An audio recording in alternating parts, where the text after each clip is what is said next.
Yeah, absolutely. Good afternoon, everyone, and thank you for the opportunity to be here.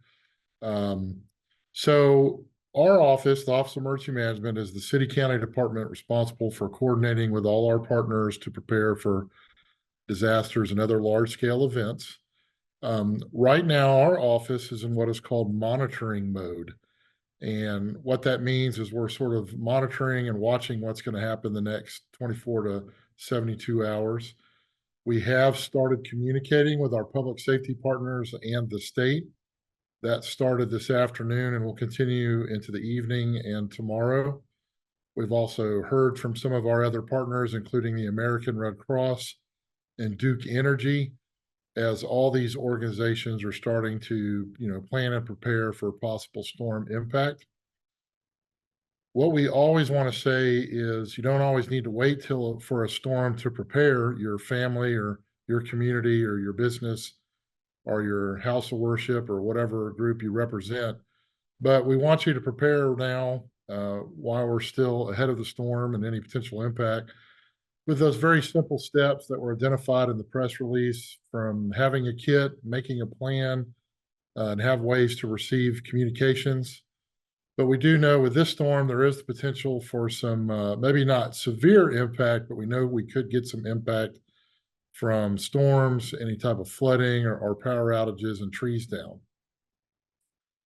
One of the key things we always want to talk about in any tropical storm event is obviously when people drive into flooded waters to not do that. The turnaround, don't drown statement is very important because a lot of injuries and fatalities after storms occur after the storm has passed through.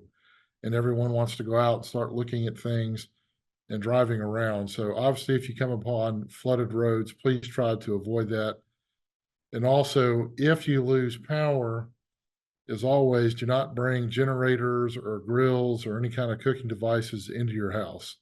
These are just some of those safety reminders.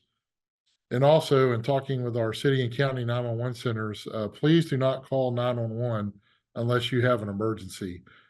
If your power's out, if you've lost cable, if a tree falls in your backyard, that's really not a need to call 911 because they have to be ready to respond to emergencies. And really just the same information we always want to talk about. We have a little time to prepare for the storm. And that's not chicken little, the sky's falling. We just could see some impact. So it's important to plan and prepare while you can. For us, two sources of information you can go to is our website for Winston-Salem and Forsyth County, which is readyforsyth.org. And in North Carolina, there is readync.org, where you can get more information on updates on the storm and how to prepare for storms and other emergencies. And that's really all I have for now. We'll certainly be available to take questions.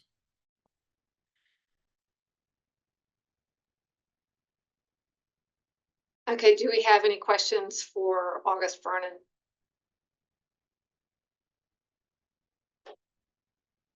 Okay, we will move on to Keith Huff, our Director of Field Operations. Yeah, good afternoon, all. Again, Keith Huff. I'm with the Field Operations section with the city. And like August said, we've kind of been preparing on our end for several days now preceding the storm. What we do specifically is we look at the roads that the city owns and operates and maintains, as well as the drainage systems within those road networks. And for the last several days, we have been cleaning inlets, cleaning curb lines, so our drainage system operates at its maximum capacity if we should get large intensity rain events with this named weather. Again, crews are out there, they're cleaning inlets, they're cleaning catch basins for that system to operate at its maximum capacity. That's the same for private property owners too. When you're cleaning your gutters, your ditch lines within your property, make sure those are clean, unobstructed, so that the water can flow off the property as readily as possible. We're looking at the streets conditions and stuff like that, trying to tidy up city jobs so that they're in a non-vulnerable condition and traffic can pass as readily as need be. Want to echo the statement August made, turn around, don't drown, because a foot of water can move a car readily. So yes, turn around, don't drown. And happy to answer any questions on this end. Hello, I have a question. Can you hear me? Yes, ma'am. Kara Peters with WXII. Are there any areas in particular that those in Winston-Salem should be on the lookout for that are prone to flooding? Yeah, so Winston-Salem has several low spots. For example, Loman's Plaza, Mill Creek area, Renolda Road heading out of town. That is a popular area that floods.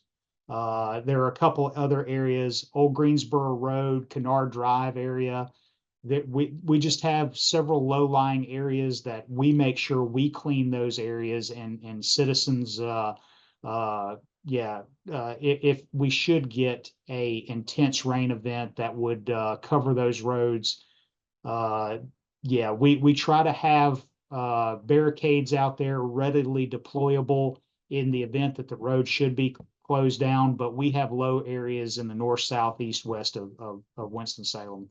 So there's a couple of low-lying areas that are vulnerable, to answer your question.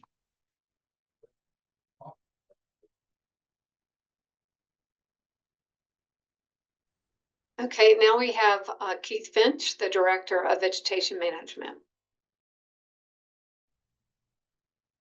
Good afternoon, and thank you, Sue, for setting up this format like you've done.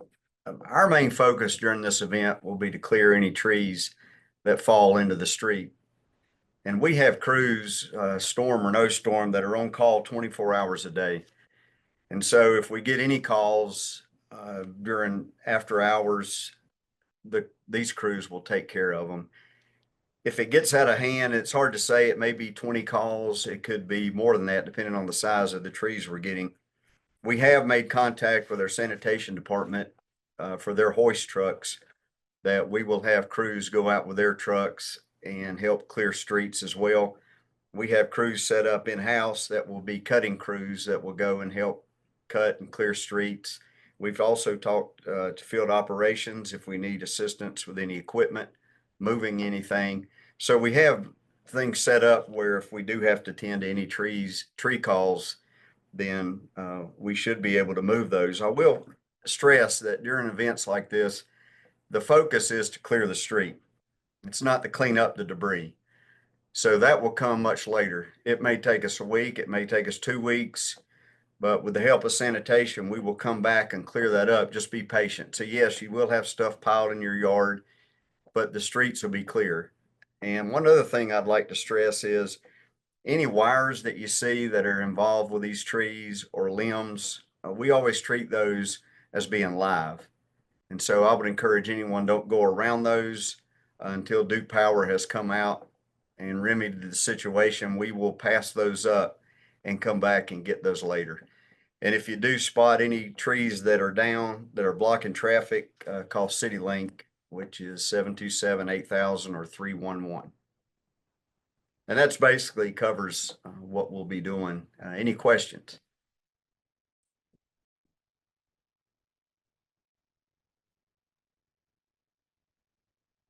Okay, I appreciate you all being here today.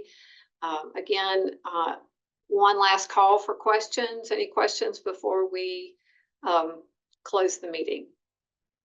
Yes. Can you hear me? I'm Wes Young with the Journal. Yes. Just curious as to whether if a shelter should become necessary, are there any contingency plans for starting those? Yeah, I'll be glad to take that question. In any event like this, we do have plans and partners in place to open a shelter.